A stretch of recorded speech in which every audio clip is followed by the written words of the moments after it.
All right, you should be good. Good. Should bounce back here.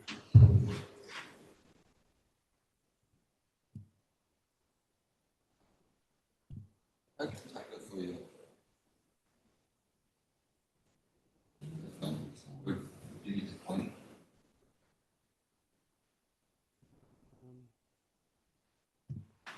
Oh, I think you're went to sleep.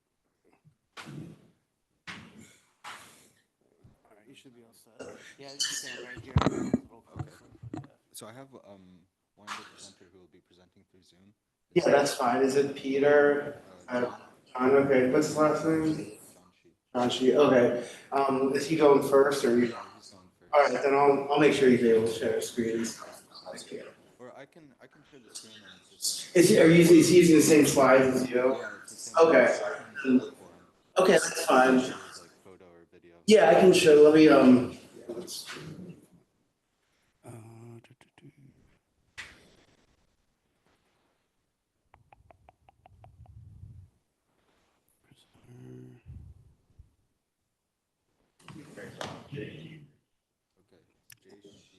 All right, let me hold on 1 second. Oh, yeah, it's probably feeding back through.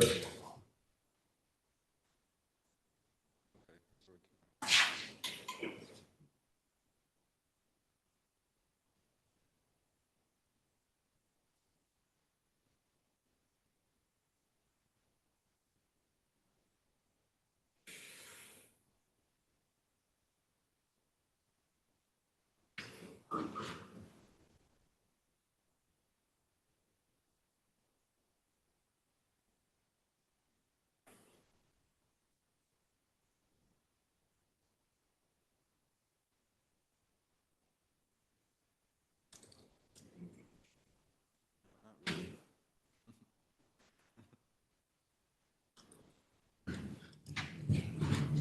See his name? Is he on the Zoom meeting? He's on the Zoom. All right.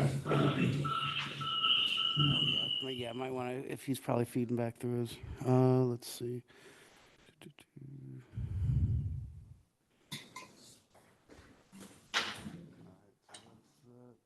So he needs to.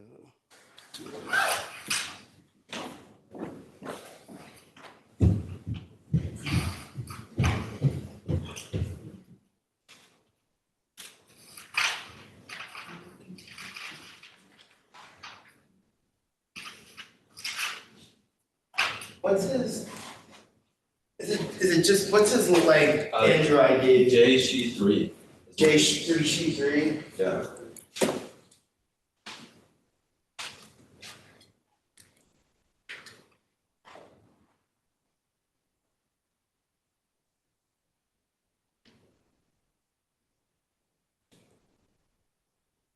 All right. Okay. Found the camera now. All right. Sounds good. Thank you.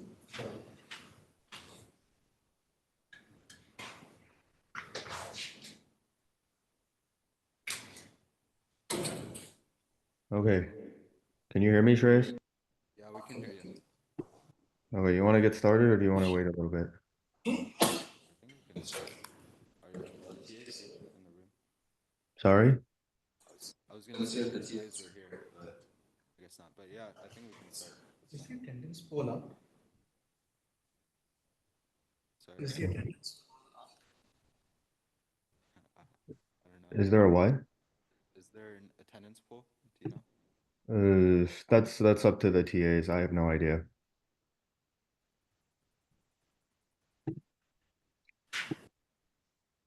Yeah. We're not really course staff. I don't know. All right, let's wait a few minutes and then we can get started.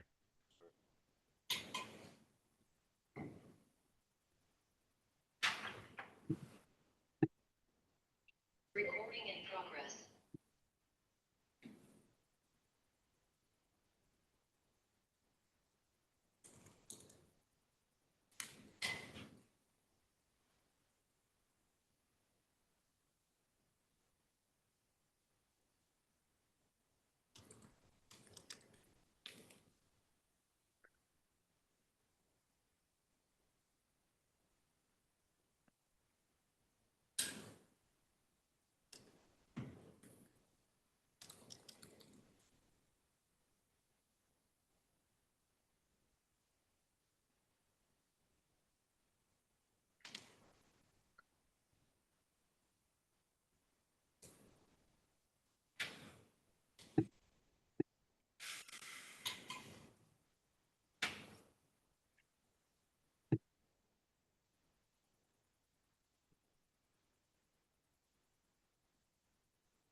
All right, let's wait till 8:05 and we'll get started.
All right, let's get started.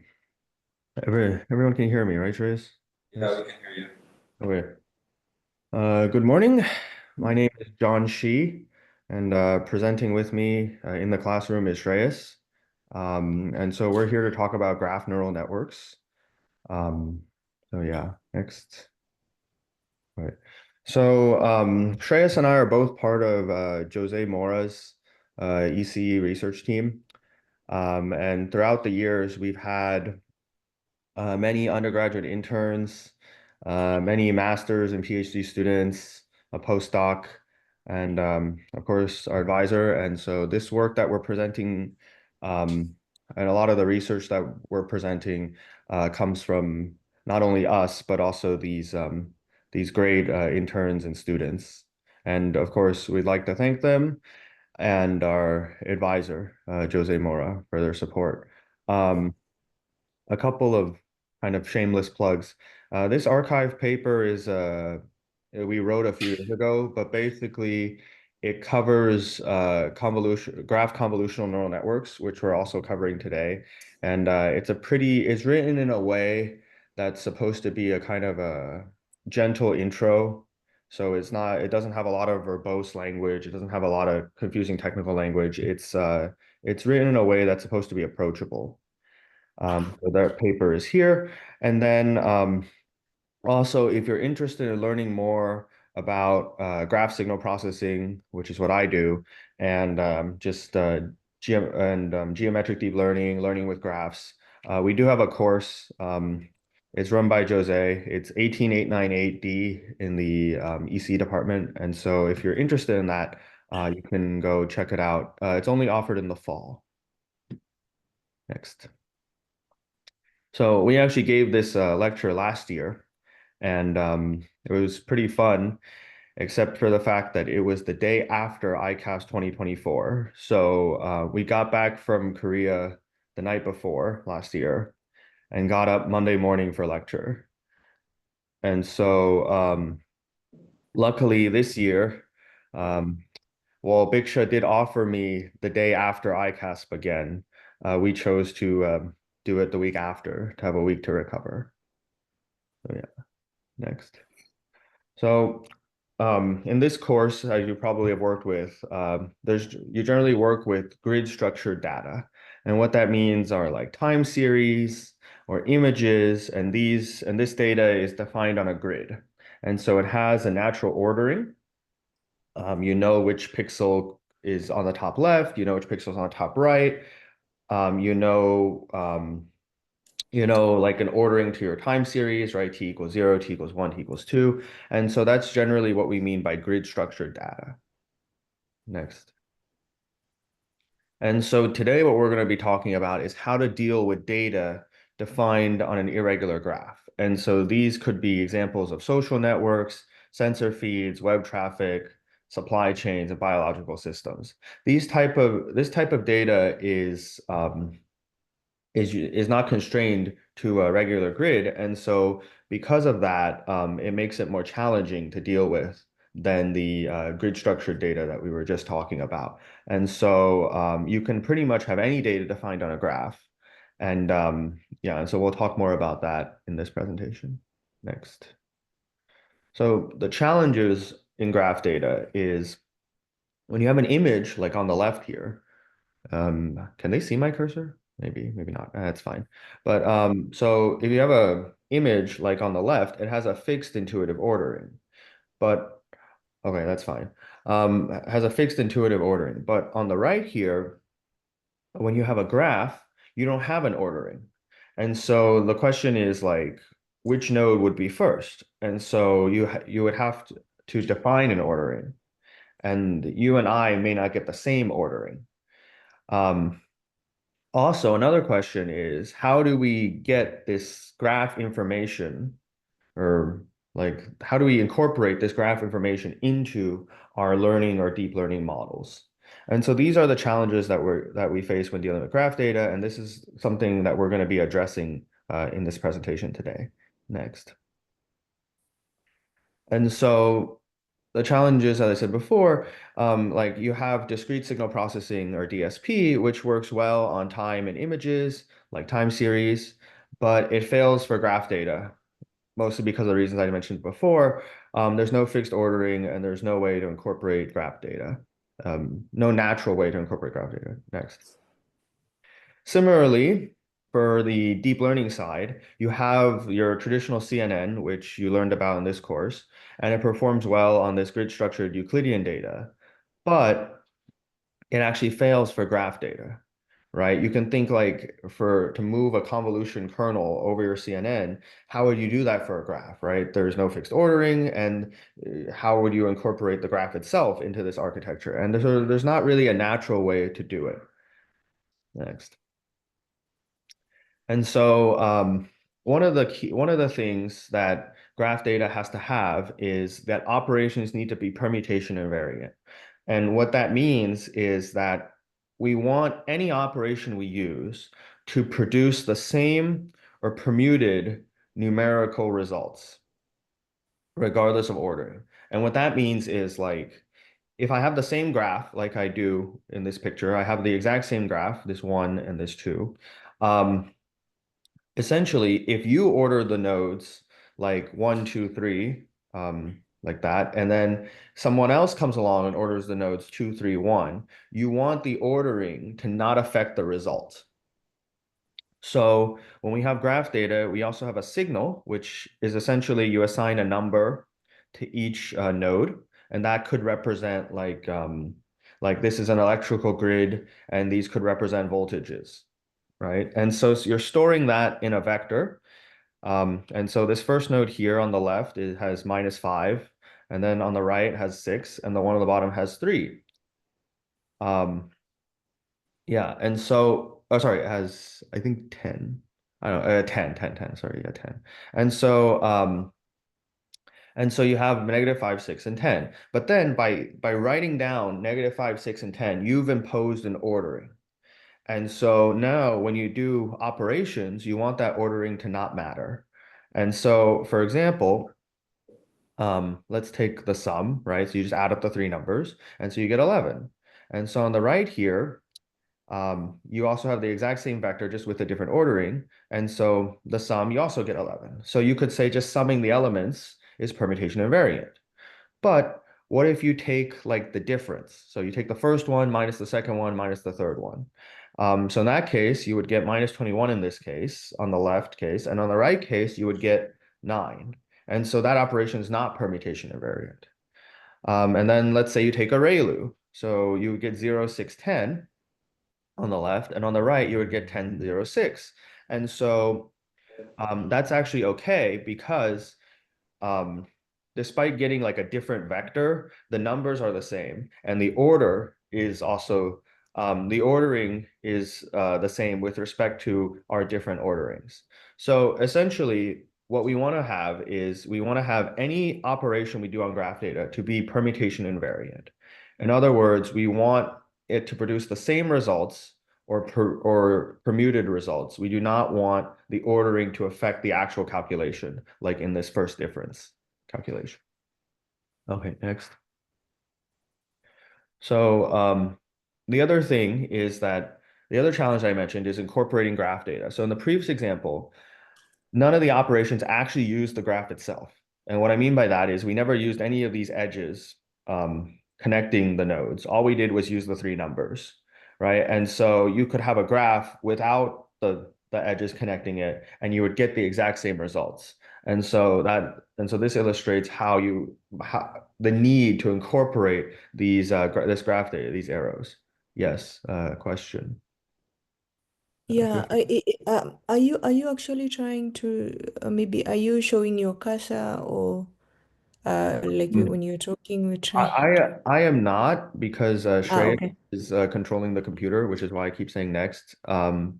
Okay, But cool. yeah, I will try to get Shreyas to highlight certain areas. I can point for you. Okay, thanks. Okay, next. And so this leads us to our main question, right? How can we design deep learning techniques for graphs?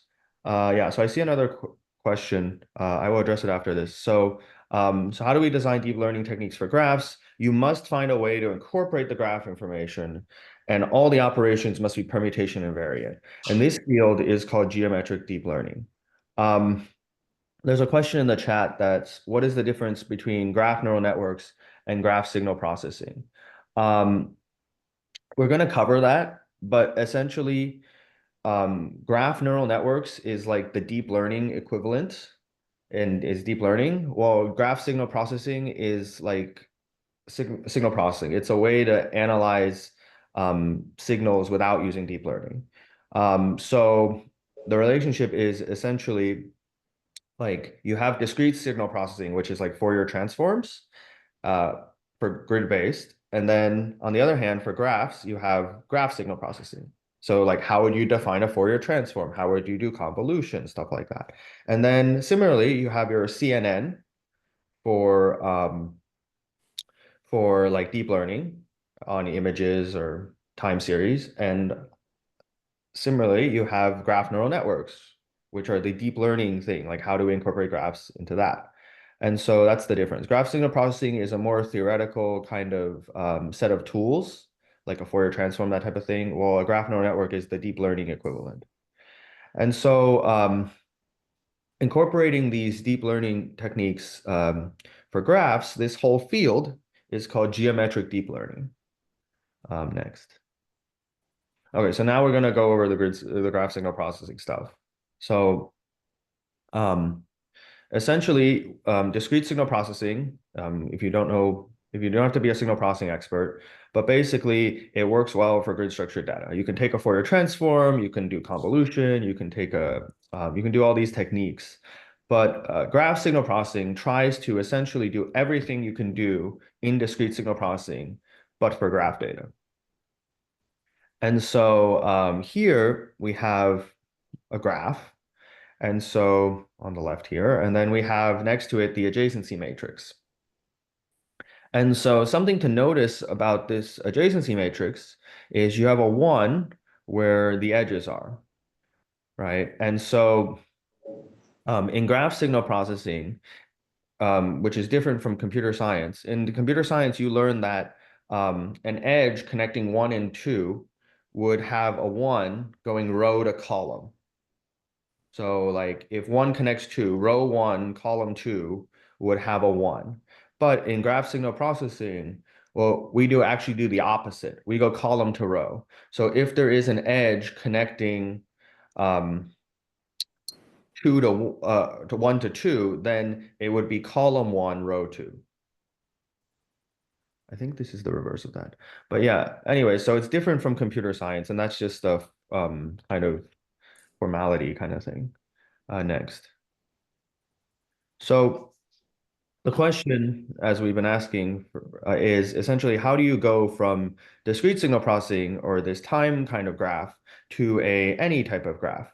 And so in DSP, the time graph is a path plus a boundary condition. So it's very intuitive, right? Like the time starts at t equals 1, then it goes to t equals 2, then it goes to t equals 3, then it goes to t equals 4, and then it circles back to t equals 1.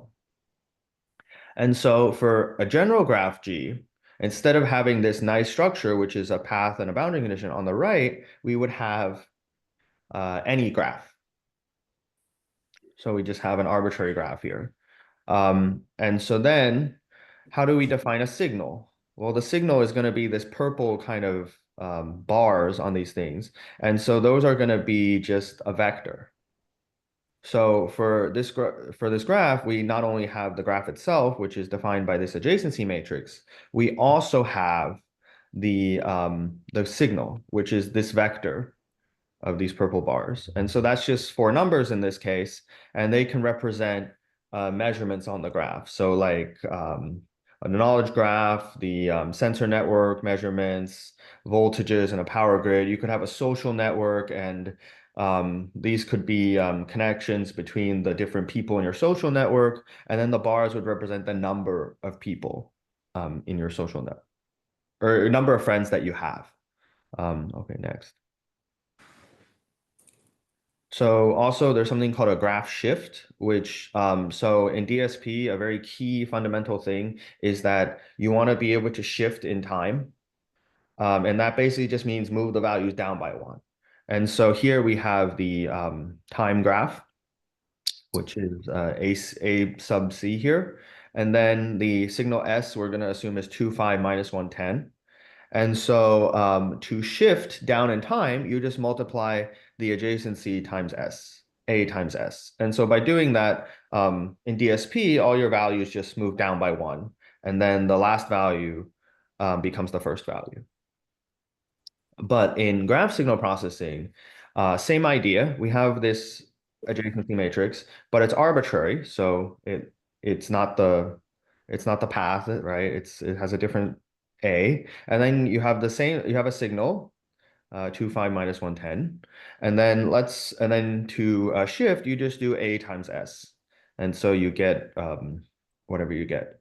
And so like the value kind of travels along the arrows. So for DSP in time, the value is just traveling along the arrows, and the arrows go from one to the next.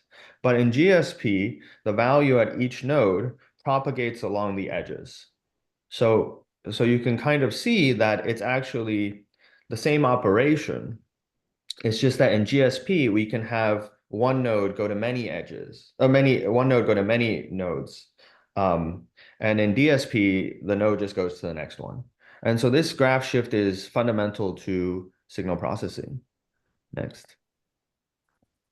And so an interesting question would be like, okay, is there permutation invariance on this graph shift operation that we just defined? So here we have we have A, which is the adjacency matrix I was just using, and the S, which is the signal. And so if you do AS on the left here, you would get minus 1, 2, 12, 1. And so on the right, I have the exact same graph, except that I've reordered the nodes. So if you look at these node labelings, they're different. And so because I reordered the nodes, the S2 is reordered in the same way. The A2 is reordered in the same way. And so when I do A2 times S2, I get 12 minus 1, 2, 1. And if you notice, while these vectors are different, if you actually put the values onto the graph, they correspond to the same thing. So if you look, this 12 on the A2 S2 here corresponds to node 1, which would be this bottom right one here. And in the previous, on the left here, this 12 corresponds to number 3. But if you look at the picture, that's actually the same node as 1. And so therefore, this operation is permutation invariant. Okay, next. And so you can prove this. The way you prove it is essentially you define a permutation matrix. And what that is it's obtained by permuting the rows of the identity matrix. Each row has 1, 1, and n minus 1 non-zeros. And each row and column only has 1, 1. And because of that, every permutation matrix is orthogonal, which just means that its inverse is its transpose. And so here we have a permutation matrix, which I just made up. And then you have S equals the signal. And then you have S2, which is going to be a permuted version of S. And so to prove permutation invariance, you just show that assume A2 is a permutation of A1. So this would be for the adjacency matrix. And then S2 is a permutation of S1. So your signal is a permuted version of the other signal. And then you just apply the operation A2, S2, and you multiply it out. And then you get this pi A1, S1. So what does that mean? That means that A2, S2 is a permuted version of A1, S1. The same as the group then, reversible and close. Yes, I think it is a group. So that goes into a field called algebraic signal processing, like defining it as like a group and all that stuff. And that is the predecessor to graph signal processing. Yeah, I think it is a group, though. Yeah. All right. So anyway, so that's how you prove permutation invariance. You essentially assume that there's some type of permutation on your A, some type of the same permutation on your S, and then you do the operation and show that you get a permuted version of the original. Next. Yeah, it's like in the DSP to GSP structured data side, like that graph under the DSP side, it is A sub C. What exactly is that graph called, and what is that graph? A sub C. So that graph is called a cycle graph or a line graph. Essentially, what it is it's just in DSP you have a fixed graph. So it represents time, right? So it's like 1 goes to 2, goes to 3, goes to 4, goes to 1. And that is called a time graph or a line graph or a cycle graph. And essentially you can actually produce all of DSP using this line graph, using this cycle graph. I see. All right, thank you. And that is, if you take the course in 18898, you'll see the details of that. But yeah. Okay, so then in graph signal processing, we also have the idea of convolution. And so in GSP, a linear shift invariant graph filter is a polynomial of the adjacency matrix. And so it has a max degree of n minus 1. And the reason why is because of a theorem called Cayley-Hamilton, which pretty much says that the higher powers, like a to the n, a to the n plus 1, and all of those can be rewritten as a linear combination of the lower powers. So if you have a to the n, it's just it'll just get merged into the a to the 0 to the a to the n minus 1. And so convolution, therefore, is the matrix vector product of this polynomial of A times the signal S. And so, convolution is a very fundamental operation in signal processing, and the way you do it is a polynomial of A times S. The graph Fourier transform is found using the eigendecomposition of A. So if you decompose the A using eigendecomposition, then the into V lambda or V inverse lambda V, then the eigenvectors form the GFT inverse, and then the right eigenvectors form the GFT, and so the spectral signal or the frequency signal S hat is equal to GFT times S. Okay, next. And so in the interest of time, we probably won't go over this too carefully, but essentially, you can prove that both convolution and GFT is permutation invariant, which again is, so that means that if you reorder your A1 and you reorder your S1 the same way, then the convolution operation polynomial of A2, S2, if you multiply it out, actually just becomes a permuted version of A1 and S1. And also the GFT is also permutation invariant. So if you have an A1 and you take its eigendecomposition, and then you have an A2, which is the permuted version, you take its eigendecomposition, then you can show that S2 hat actually produces the same thing as S1 hat because these permutations will cancel. So essentially, the operations that we just defined are permutation invariant, which makes them useful for graphs. Next. Okay, so now I'm going to turn it over to Shreyas for the middle half of this talk. So Shreyas. Oh, actually, no, wait, hang on. I cover this. Sorry. Yeah, I cover this. Sorry. So, go back a slide. All right. So now the question is like, what can we do with graph neural networks, and what type of tasks can we solve with them? Next. So the types of experiments are node classification and graph signal classification. So node classification is I have a graph, it has a bunch of nodes, and the goal is to classify each node in the graph. So let's say I have a graph with 100 nodes, then my goal is to say each of the 100 nodes is like class 1 or class 2. The graph shows connections between each data point. So that means that like node 1 being connected to node 2 is saying that like that the thing that I'm classifying is connected to another data point. Yeah, and so there's no pooling because if you pool or reduce the size of the graph, then you can't really classify the nodes anymore because the nodes are quote unquote are not there, right? And so you can't really pool using node classification. Yeah, and so there's also this kind of trade-off between GCNNs versus multi-layer perceptrons, which we'll go over in the next slides. On the other hand, we have graph signal classification. And what graph signal classification is you're given a graph and you're given a signal on the graph, a bunch of numbers. And so your goal is to classify the entire graph signal. So instead of classifying each individual node, you're classifying the entire graph signal. So your training set would be a bunch of these different graphs. And each graph you'd just say, you'd look at a graph and you'd say like, that's class 1. And you look at another graph and say, that's class 2. And so each graph shows the connections between the features. And the graph can be different for each data point. You have a single graph for each data point. And then because of this, you can do pooling. Next.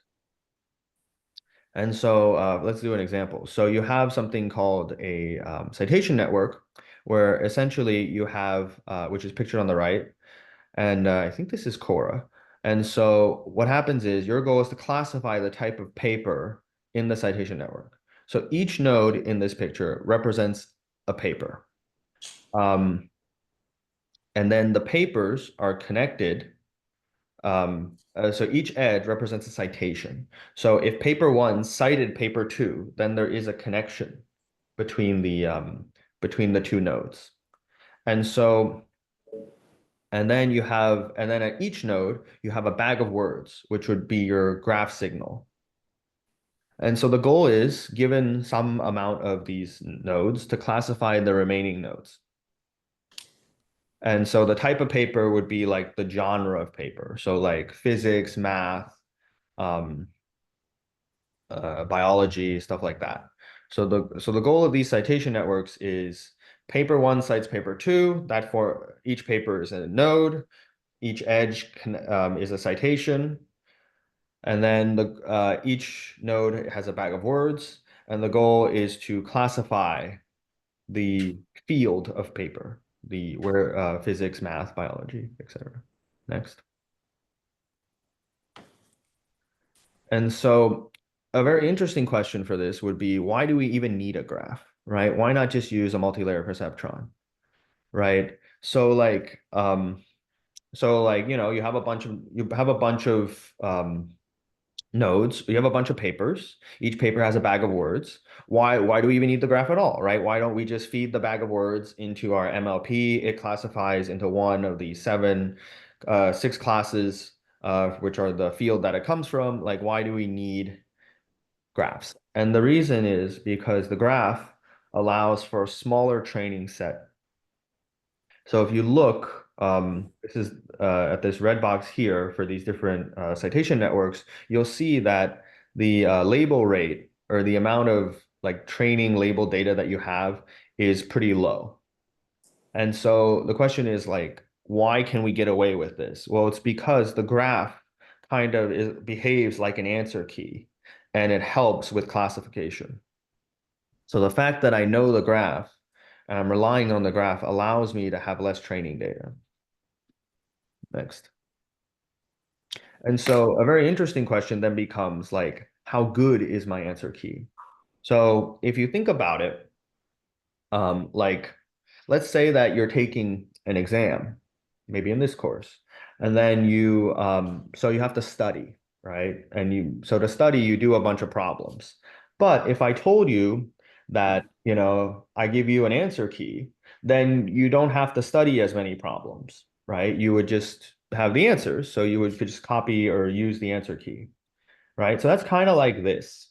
So before you had to study for an MLP training, you would have to maybe have like, I think 30 or 40% labeled data, maybe a little, maybe more. But now that you have an answer key, you don't have to study as much, right? You can just rely on the answer key. You can just rely on the graph to give you the quote unquote answers. But a good question is, how much does the graph affect the accuracy, right? Like if my answer key is bad, if you were taking an exam and I gave you an answer key with all the wrong answers, then you'd probably not do very well. And so it turns out that the graph greatly affects accuracy. So if you look at this picture here, we ran the Cora data set.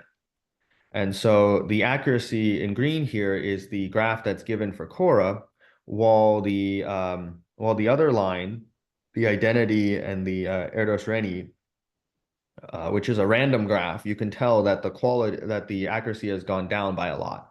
And so this shows that there actually is meaning to your Cora graph, right? Because as opposed to a random graph or an identity graph, which is essentially no connections, the connections actually do affect the quality of your classification. Next. So this leads to a very interesting topic, which is how do we form the graph? And so there's two ways to do it. One is using some type of intuitive heuristic believed to be related to the classification. And what that means is, like, for example, if you have like for the citation network, you're saying that if paper one cites paper two, then there's a connection, right? And so that intuitively might help you um, might help you what do you say? So that intuitively would help you with classification, right? So if paper one cites paper two, it's pretty intuitive that they're probably in a similar or the same field, right? You don't generally have a lot of math papers being cited by biology papers. And so because of that, that itself can help with the classification. Another way to do it is using cross correlation of the features. So you calculate a lot of statistics, and then using that, you say if they're correlated statistically, then there's an edge. So many factors about the graph will affect the accuracy. And so this is a large research topic, but essentially there's something called homophily and heterophily, which is are nodes with the same classes connected, then it's high homophily. So like in the citation network example, it has high homophily, right? Nodes that cite the papers then or nodes that are connected that cite each other generally come from the same class. Features, on the other hand, features, right? So are nodes with similar features connected? So this goes back to the cross correlation of the features. Clustering, are nodes with the same class clustered together, or is it just kind of random? And so all of these factors can greatly affect the accuracy or the quality of your graph, which affects the accuracy of the classification. Next. And so for graph classification, we'll give an example of a biological network where you have a protein, and each protein, chemical, or enzyme structure is a different graph. So like you have a single protein, that in itself is a graph. And then if you have another protein, that's a different graph. And so the data is the elements of each node in the structure. And the goal is to predict properties based on this chemical structure. So all of these are kind of chemical data sets. MUTAG, essentially, you have one graph per each chemical, and your goal is to classify whether each chemical is mutagenic or not. And so we have 188 different graphs and 2 classes, and the goal is just to classify each individual graph, as opposed to the previous example, which was classifying each individual node. Next. Um, One doubt is that when you are making the graph, for example, that Cora ML dataset, do you only make a graph for your labeled nodes or for all the nodes and all the edges that you find? You do it for all the nodes. So like your entire like everything that you're trying to classify is in the graph and connected. I see. So if I get this, if I got this right, like you take the edge information, the nodes information, you make a graph and then you pass that to the graph neural network. So the graph is usually given as part of the data set. The graph is given. You have like the edge connections, but you don't know which type of paper each node corresponds to, and that's what you're trying to predict. I see. Thank you. Yeah, so yeah, what Shreya said. Essentially, the graph connects different data points, but then you don't know the class of all of them. That's what that label rate was. I see. Thank you. Okay, yeah. Okay, next. And so some more examples is you can have IMDb binary or Reddit binary, where you have essentially these connections between different movies or different actors, and the goal is to classify um, like like the Titanic is connected to these actors, and so the goal is to classify this entire graph as whether it corresponds to an action or a romance movie. Same thing with Reddit binary. You could have like someone's chat or like someone's chat or someone's Q&A or something, and the goal is to connect is to identify whether this block of chat, whether the user comes from a Q&A forum or a discussion forum. Next. Okay, so we just saw how we could change this DSP to GSP. And now the question is, how can we change this CNN architecture to graph CNNs? Next. And so the challenges of doing this, is that a traditional CNN, since it relies on a rectangular structure, like an image, doesn't perform well on graph data. And so the questions that we have to ask are, what graph problems can be solved? Can we solve the node classification or graph classification using graph CNNs? What are graph convolutional layers? Can we do graph pooling? And which graph architecture should be used? Next. And so I'm going to pass it to Shreyas, and he'll talk about how to answer those questions. Yeah, okay, so now we'll talk more about like how to actually implement these things in code and how to actually make graph neural networks. So to start and just recap what John basically said, we are given a graph, and the graph is defined by the adjacency matrix A, which tells you which nodes are connected to which other nodes, and we also have some node features on the graph. So just for example, this graph could represent like a molecule. The edges could be bonds, chemical bonds, and the node feature could represent what type of atom or what element each node in the graph. Shreyas, can you speak into the mic, the desktop mic? You're faint. Okay, is that better? Yeah. Okay. Yeah, so the idea is then we take this graph defined by the adjacency and the node features and pass it through this graph CNN. And the output of the graph CNN will be different depending on what type of problem we're trying to solve. If we're trying to do graph classification, the output of the graph CNN will be a single vector, like an embedding for the entire graph that we can then train to do classification as we normally would with the CNN. If we want to do node classification, then we have to output an embedding for each node in the graph. And then we can still do like kind of like a multitask type of classification that we normally do in deep learning. Okay, so now I'll talk more about like the overall structure of graph CNNs. It's kind of similar to an MLP, except you replace the linear layers with these graph convolutional layers. So you'll have this input graph signal. You'll pass that graph signal through a graph convolutional layer. And the form of the graph convolutional layer is very similar to the type of graph convolution that John discussed in the GSP fundamentals. After you pass it through a graph convolutional layer, you will then apply a nonlinear activation. And you'll do this like a set number of times, depending on how many layers you want in the network. And at the end of all of this, you'll obtain embeddings for each node in the network. If you're wanting to do node classification, then you can simply apply like a softmax and try to classify the nodes at that point. If you want to do graph classification, then ideally you merge all of these node embeddings into a single embedding, which you can then use to classify the graph. And you can feed that embedding through an MLP to do so. Okay, so why do we need graph CNNs? And John touched on this a little bit, but just to give you more detail. Well, the first thing is if we wanted to just classify a graph or different types of graphs, for example, whether molecules are mutagenic or not. Well, graphs themselves have varying input sizes. So if we wanted to apply an MLP to classify graphs, it's not really clear how to do so to account for all of these differing graph sizes. Graph neural networks enabled us to handle this easily. The second thing that we discussed is permutation invariance. So here we have two graphs. They're the same graph, but we've just reordered the nodes. So the adjacency matrices are different, and the node features shown in X here are also reordered. But these graphs are the same, so we want a way to classify them in the same manner. If we feed these graphs or these representations of these graphs to an MLP, we might get completely different answers.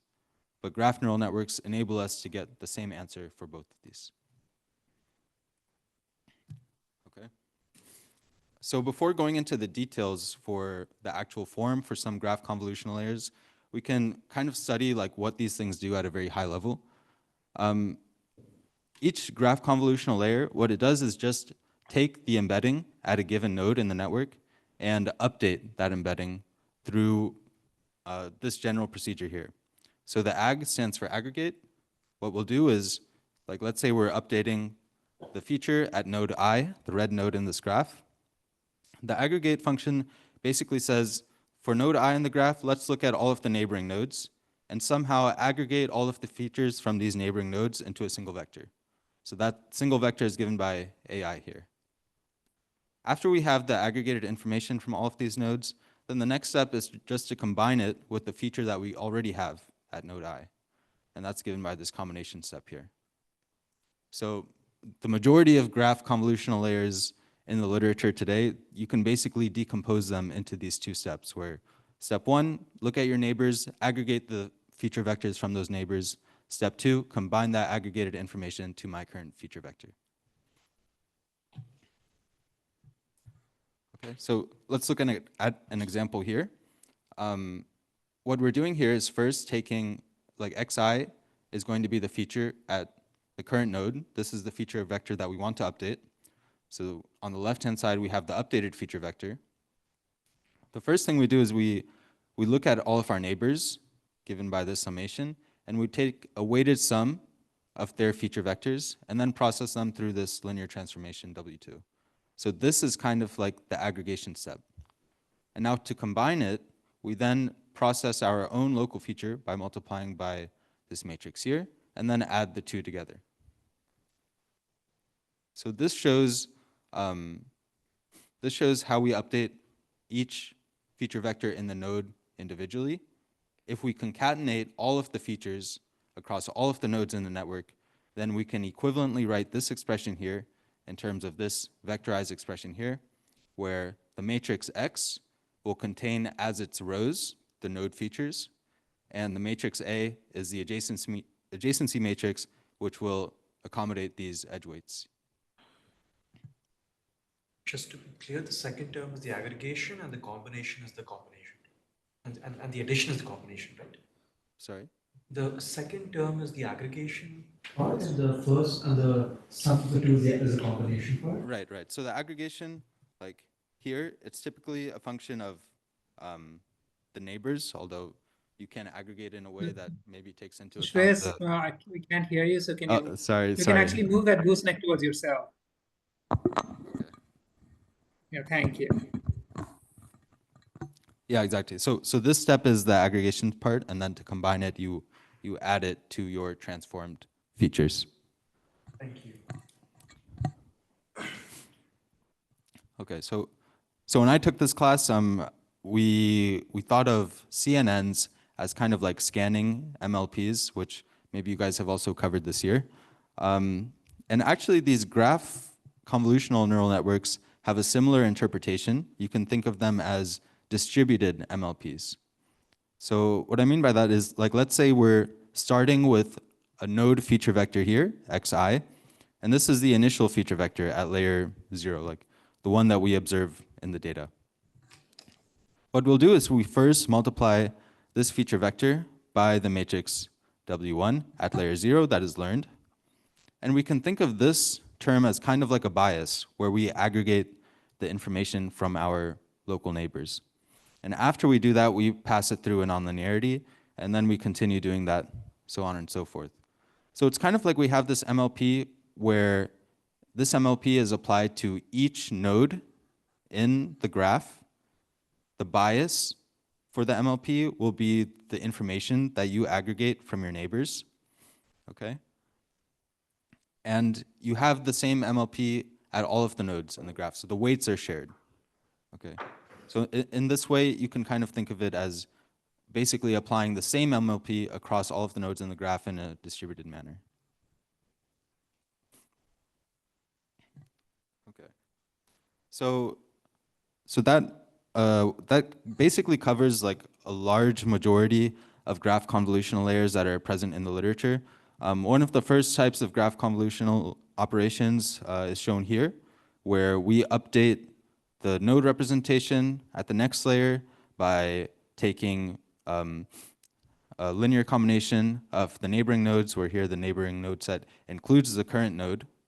Okay, but here the weighting is slightly different than what we saw on the prior side. We're doing this division by the degree, which is basically the sum of the edge weights given to a current node. It turns out when we look at this from a vectorized manner, we get this equation here. So here, A is going to be the adjacency matrix with self loops added to all of the nodes. So this is like the original adjacency matrix plus identity, and we call that A hat here. D hat is going to be the degree matrix. So you basically take the row sum of this A hat matrix, and it's the row sum of the A hat matrix, which gives you a vector. You insert that as the diagonal entries of a matrix, and then you can take the minus 1/2 of that. And now why would you want to do this? Well, it turns out when you consider a matrix of this form, you're normalizing the spectrum of the adjacency matrix. Okay, so for matrices of this form, the eigenvalue has maximum magnitude of 1. Okay? And the idea for normalizing the adjacency matrix in such a way is, let's say we ignore the nonlinearities in the network and we just have a bunch of these linear layers. If we just have a bunch of linear layers, then we can write the output at layer L like this, as shown on the right-hand side, where all of these weights that we learn are accumulated on the right, and we have an adjacency matrix to the Lth power on the left, and x0 are the initial node features. But the problem here is that if the adjacency matrix is not normalized to have maximum eigenvalue of magnitude 1, then A to the L will blow up, right? Because we can take the eigendecomposition of this A in terms of the GFT, as we covered in the GFT fundamentals, but this lambda L will grow unbounded, right? If the maximum eigenvalue does not have absolute value of 1 or less. So that's why we normalize, yeah. You mentioned that like the maximum eigenvalue is 1. What prevents the opposite problem from happening and like this thing just vanishing? It's the right. So that's something we'll cover on the next slide. Ideally, like here, we're just worried about it blowing up. So here we want to limit the absolute value of the maximum eigenvalue. But as you rightly pointed out, that leads to another problem that we'll look at next. Okay. So there's another type of graph convolutional layer that we actually developed in our lab. It's very similar to the GCN you see here. So we still have this normalized adjacency matrix, but we have a sum of different exponentials of that matrix.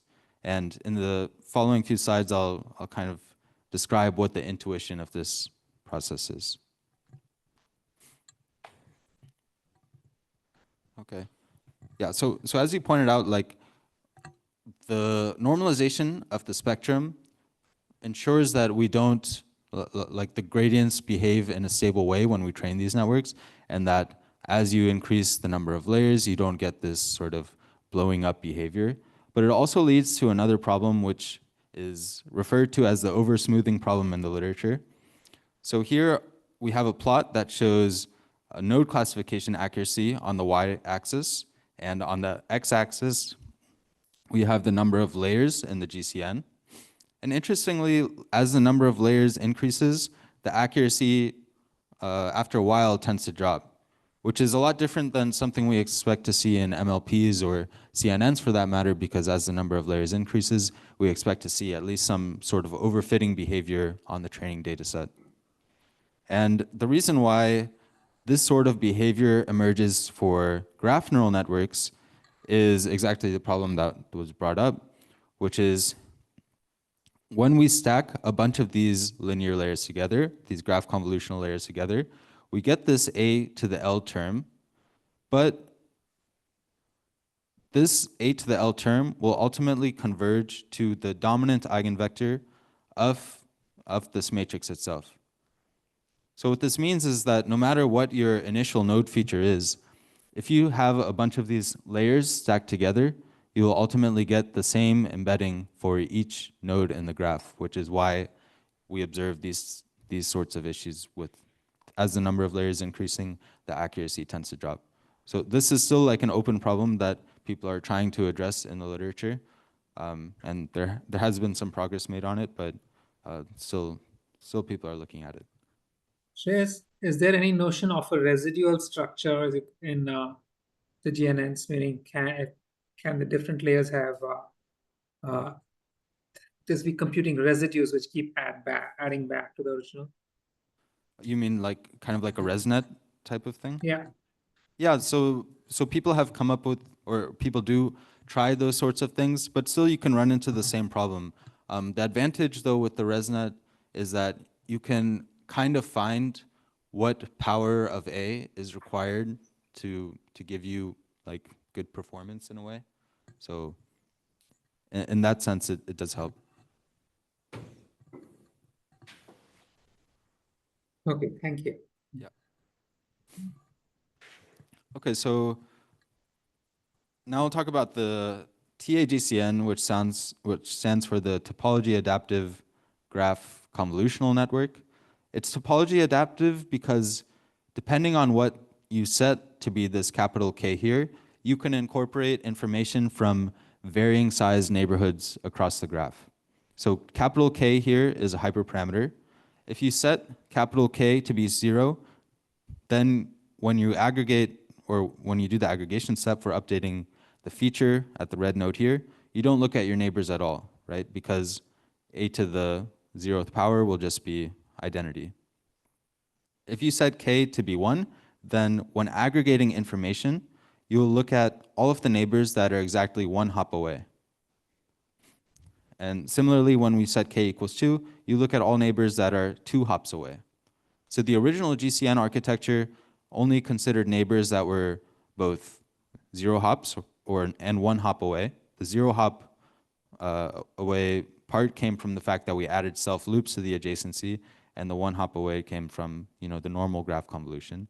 But what this sort of neural network allows you to do is control how far away in the network you want to look when you aggregate information.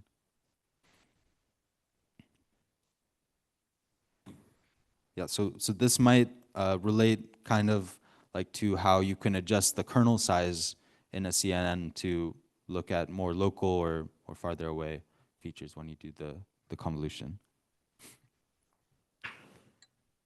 Okay.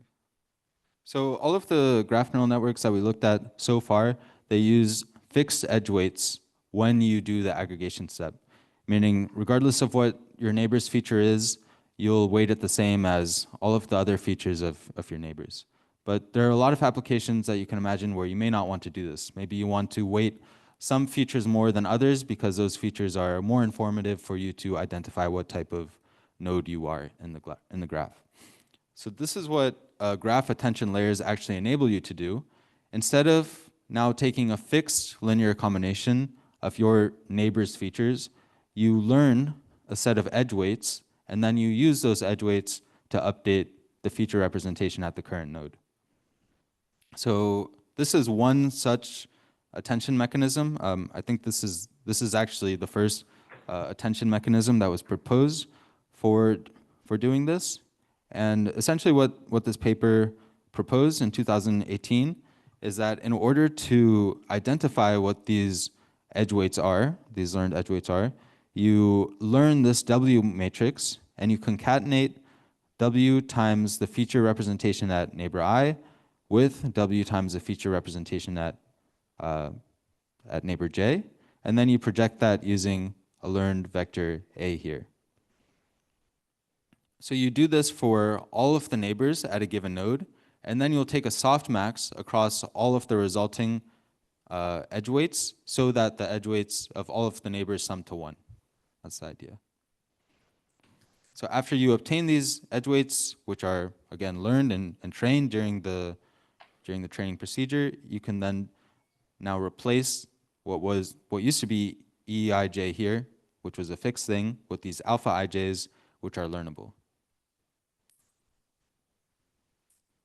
And now that, since this is just a normal attention mechanism, you can now easily generalize this to get multi-headed attention by doing this multiple times and concatenating the outputs and then, proceeding as normal.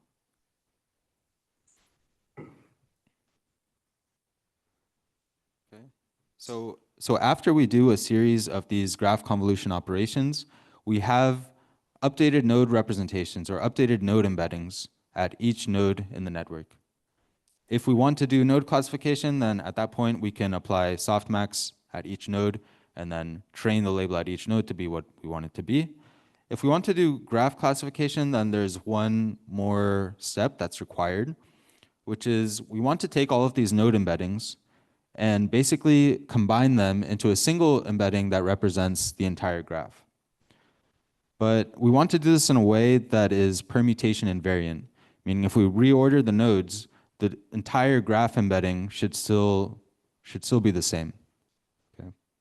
So there's a couple ways to do this. This is not an exhaustive list, but these are some simple ways where you can obtain a graph embedding from all of these node embeddings. The first thing is just you take a sum of all of the node embeddings in the graph. You can also just take a mean, or you can take the max across each node embedding, each entry of all of the node embeddings. And after you get this kind of global graph embedding, you can then use that to do classification.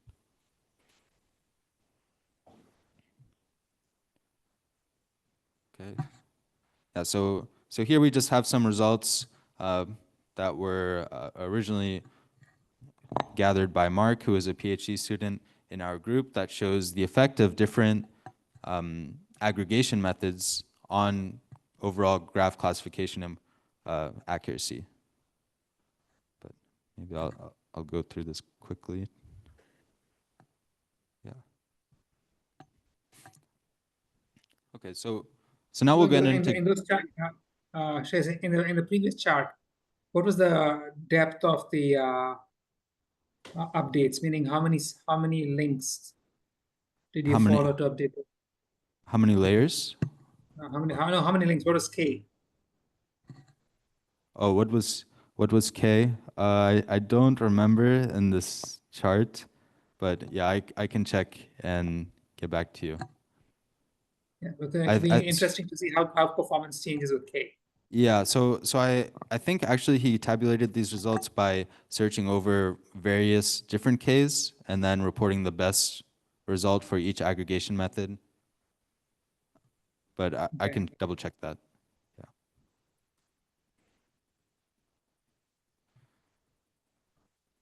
Okay, so in traditional CNN pooling, we know how to do this in a straightforward manner because we have this grid structure to the data, right? So we can have a kernel and we know in what direction to slide this kernel in order to effectively downsample the feature map in an interpretable way.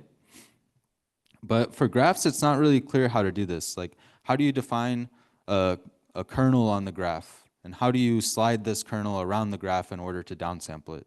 So sampling is still actually being looked at in the GSP literature, but there have been some methods that are able to kind of do this in a learnable way, right? So what graph pooling is essentially trying to do is the same thing as what we want to accomplish through pooling in CNNs, which is we have a feature map. In this case, it's given by a graph structure and the feature vectors at each node. And we want to take this and somehow get a smaller representation of the same graph. Okay, so the output of the graph pooling should be a new graph structure, which tells us what nodes are connected to what other nodes. And we should also have some new, maybe feature vectors at each node here in the graph. But ideally, we want to also do this in a way that is permutation invariant, right? So if we reorder the nodes here, we want the pooling operator to give us maybe the same graph, just reordered in a different way. So one of the first methods that was proposed to do this, it's called top K pool. It essentially takes the feature vectors at all of the nodes and kind of learns to mask some of them out and then use only the remaining features to pool with. Okay, so here we have the feature matrix where each row is going to be the feature vector of a given node in the graph, which means we have 4 nodes in the graph. And here we have the 4x4 adjacency matrix. The first step here is to multiply each row of the feature matrix with a learned vector P. Okay. As a result, you get this 4x1 vector Y. And from the 4x1 vector Y, you can select the top K entries. And this K parameter is something that you would select depending on what type of, or how much pooling you effectively want to do. And you mask out all of the other entries that are not part of this top K set. So here we've selected the top 2 entries of this vector Y.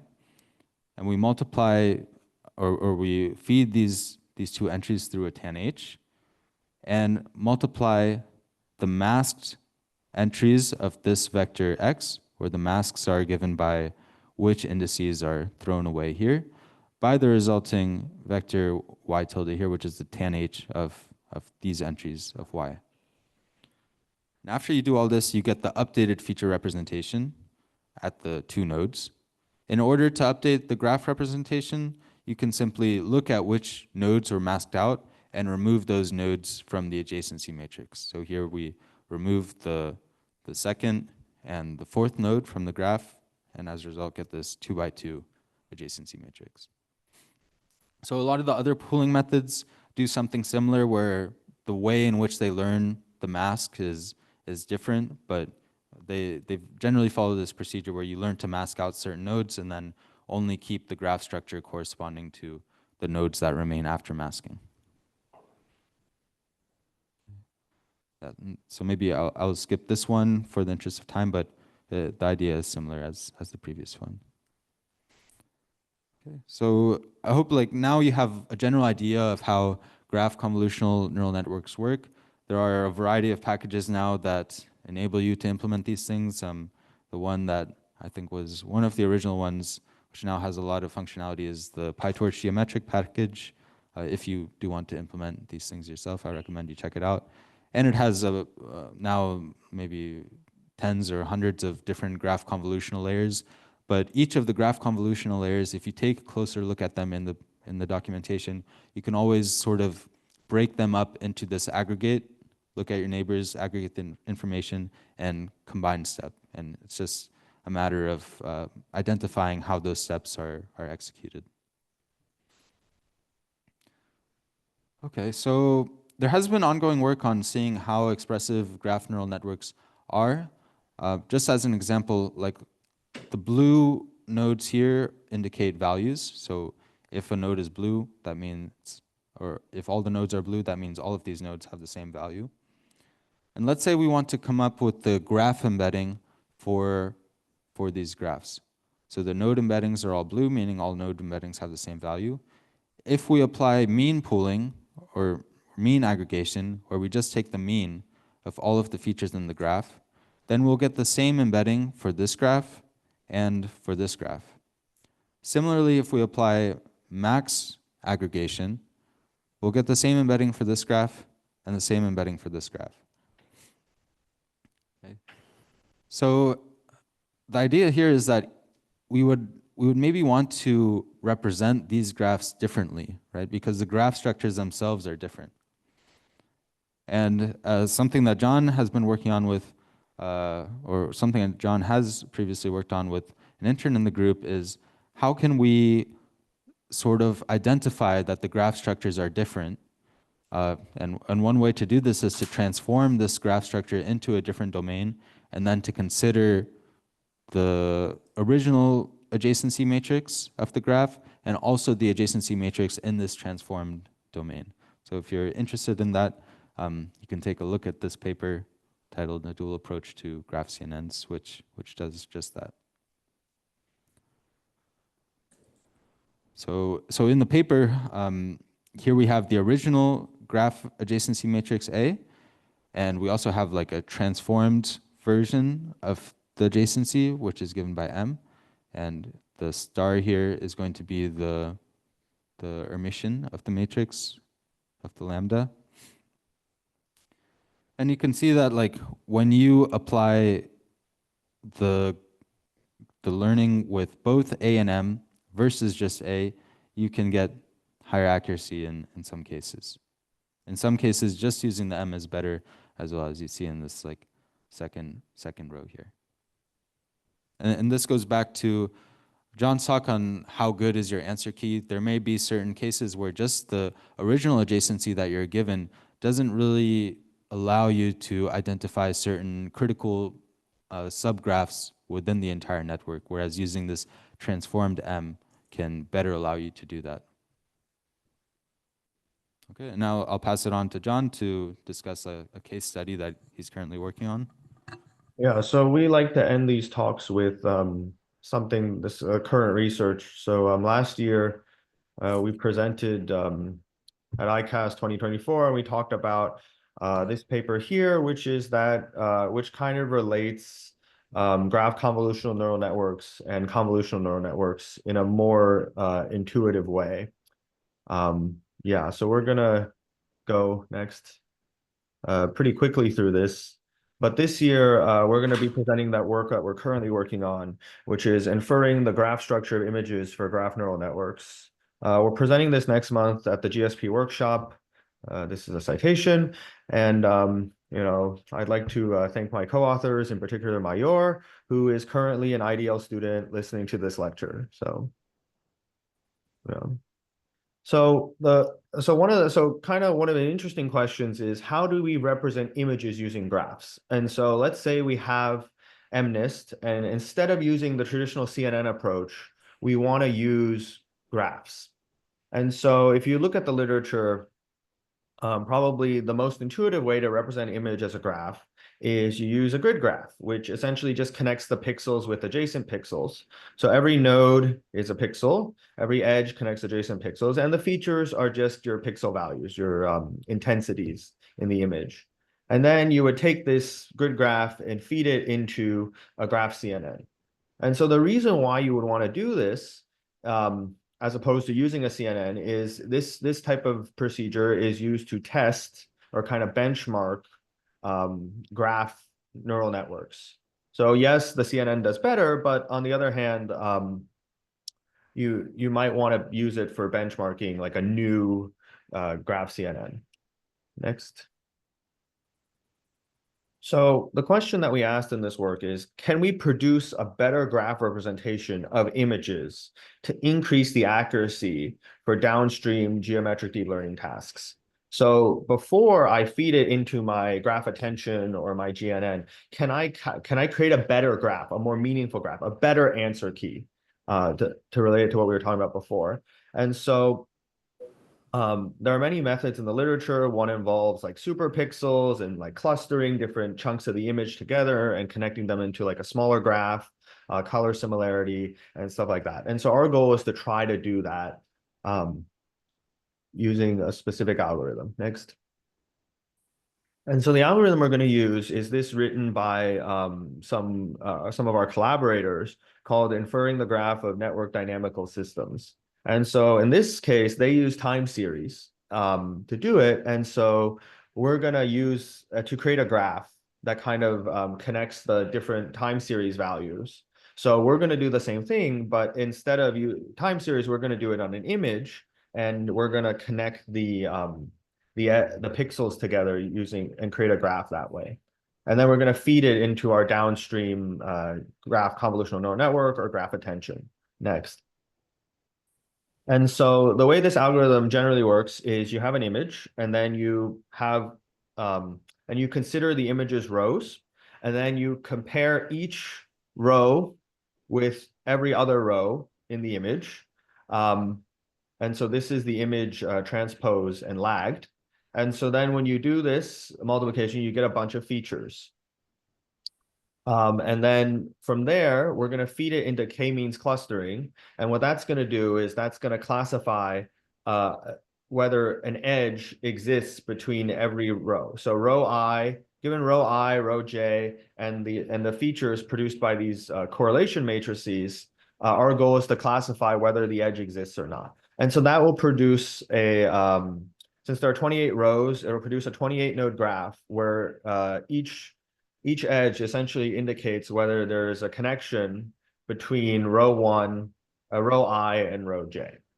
Next. So if we do this representation on the 0 here, you end up getting this type of graph. And so you have 28 nodes, and so you have 28 rows, so if you have 28 nodes, and so you get a 28 by 28 adjacency matrix, which is shown on the left here, and then which we will superimpose the image onto. So we'll use as the feature, since this is already a 28 by 28, we'll just put the image onto the thing. And so the question is this a good idea? Next. So directly using the 28 by 28 adjacency matrix for the row graph as the image or the features is kind of a weird operation. And so because the graph only relates the rows, unlike the grid graph, which was 784 nodes because it connected pixel to pixel, the graph only relates the rows and not the relationship between the 784 pixels. So it only relates the 28 rows to 28 rows. It doesn't relate the 784 pixels, the 784 pixels, as a grid graph does. And so intuitively, we should have a 784 by 784 or 28 squared adjacency matrix like the grid graph. Next.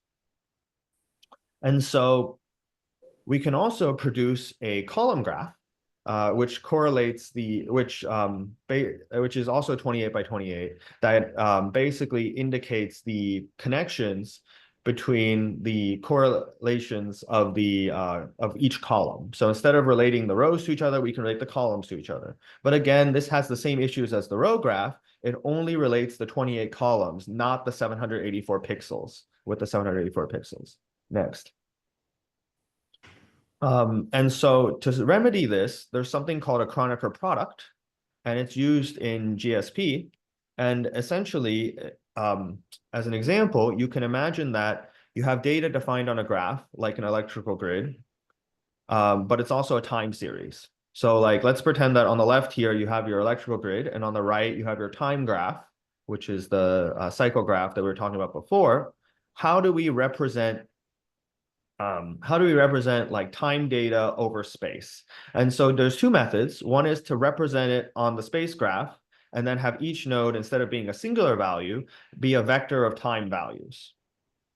The other way is to do it on the time graph where each vector represents space. But that's rarely done. So another way to do this, next, is to essentially take something called a Kronecker product, where you take your time graph and you multiply it by your space graph using this Kronecker product. And by doing that, you can you get this big structure on the bottom left here, where if you slice it one way, you see the space graph, and if you slice it the other way, you get the time graph. And so this is a more intuitive representation of time and space than just space or just time. And so this is done quite frequently in graph signal processing when dealing with this spatial time kind of data. Next. And so what we're going to do is, well, we have a row graph that relates the rows, and we have a column graph that relates the columns. So a very intuitive idea is, why don't we just Kronecker them together? And so if you Kronecker the 28 by 28 row graph and the 28 by 28 column graph, using the Kronecker product, you get a 784 by 784. So that's what we're going to do with this approach. Next. So yeah, so if you apply this to this zero here, you can kind of see, and these are different products, they're different Kronecker products and Cartesian products. You kind of see on the right here that this operation, which is the Kronecker of the row and column graphs, along with the pointwise multiplied with the Cartesian product, you can kind of see that it's capturing more of these the relationships of where these zeros are. And so that's why we're going to use the Kronecker product of the row and column for this. Next. And so these are more examples. Yeah, next. So the other thing that we can consider is the features, right? So now that we've chosen our graph, what about the features? And so the current feature that we're using is just the pixel values, right? The intensities. But can we use more descriptive features and graph signals besides pixel values? Next. So like you can do a bunch of these features. We can just keep going, Trace. Next. So you have like gradient directions, means, or like mean, like a blurring kind of pixel thing, variance, and these are all very common operations done on images. Next. And so by doing that, you can see how just by increasing the amount of features and making them more meaningful, the GCN accuracy goes up from about 55% to about 72%. So simply adding more descriptive features allows you to increase the accuracy. Next. Okay, I'll skip all this. But essentially, we designed node features for row and column graphs, kind of using the correlations and the lags from the from our collaborators' paper. And so by doing this, we created our own row and graph kind of features, row and column features. And then, yeah, we can kind of skip all of this. Next. And so go up one, Trace. And so one of the issues with producing these features is that, again, you only get, because it's a row, it's just relating the rows and just relating the columns, you end up getting a 28 node feature for a row and column, while the graph itself is 784 nodes, which is 28 squared. So how do you go from a 28-1 like row feature matrix and another 28 by 1 column feature matrix? How would you make that into the 784? And so the kind of insight that we had was, well, if we're going to Kronecker the row and the column together to make the graph, why don't we do the same thing with the features? And so we're going to Kronecker the row and the columns together, and we're going to make a 784 by 784 features as well. Next. And so results-wise, you can see going from the left to the right, as we add more features and as we change the graph, the accuracy gets better for both GCNs and GATs. So here, the first numbers are the grid graph. Then we did the row correlation graph, the column correlation graph, and then we did the Kronecker product with a single feature. Then we did the Kronecker product with the 4 features. And then we did the Kronecker product with the Kronecker product graph with the Kronecker product features. And as you can see, the accuracy slowly goes up as we increase the number of features and the more and using more useful features, and also with a more representative graph, the accuracy also goes up. And so this case study and this research basically shows that if you have a better graph or a more meaningful representation on the graph side and a more meaningful representation on the feature side, you can increase the accuracy by a lot on both GCNs and GATs. And so, yeah, that's all we have. Thank you very much. It was a very nice lecture.